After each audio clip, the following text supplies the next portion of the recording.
The applause was still echoing when my smile finally cracked. At our wedding, under golden chandeliers and a sea of whispered congratulations, my husband lifted the microphone, looked me dead in the eyes and said, "This dance is for the woman I've secretly loved for the past 10 years. Then he walked right past me and asked my sister to dance. Everyone laughed, thinking it was some kind of joke. But I didn't. I saw the truth in his eyes. Her hands trembled when he took them.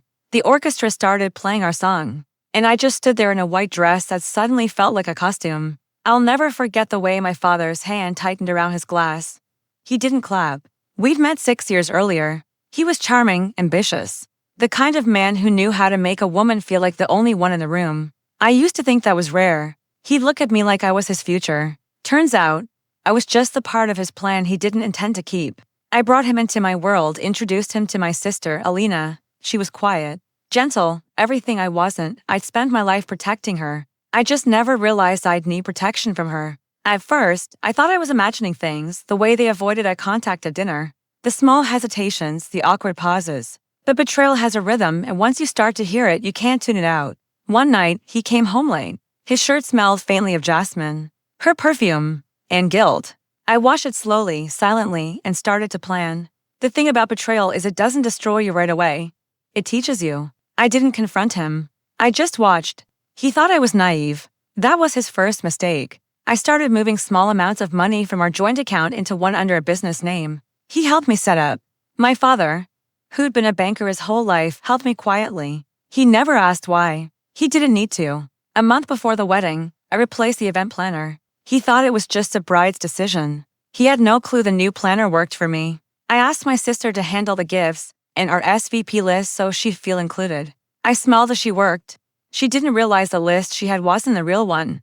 Those weeks, I was calm, deliberate, like a quiet storm shifting everything into place. Then the wedding came. He danced with her, and I watched. My father watched too. His face never changed, but I could tell he already knew, long before I was ready to admit it. After the dance, after the laughter and champagne faded, he came up to me and said, "You're quiet." I just smiled, saving my words for later. Later came sooner than he expected. When the guests were gone and the night had settled into silence, I went to my father's study. He was already there, the door half open. I asked him one question. "Dad, did you ever find out who owns that land near the lake house? The one you said you were selling?" He nodded once. "Yes," he said, voice steady, eyes cold. "It's under your name now. I signed it this morning." That was all I needed. Because that land wasn't land.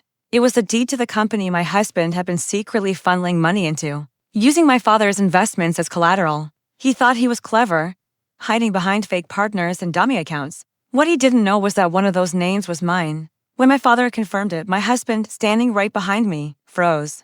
The color drained from his face. He tried to speak, but his throat locked. And my sister, she collapsed.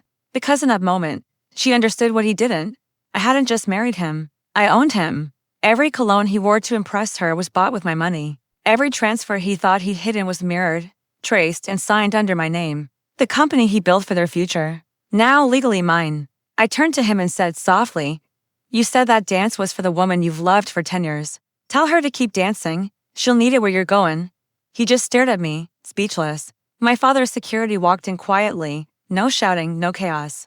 Just calm, precise order. The kind that hurts more than violence. Within a week, he was charged fraud, embezzlement, breach of contract. Every document carried his signature, neatly stored, dated, and authenticated. Alina left town soon after. She didn't take a thing, not even her phone. I didn't have to ruin her. Watching him confess to protect her was enough. He thought love made him noble. I thought it made him weak. Months later, I visit the lake house sometimes.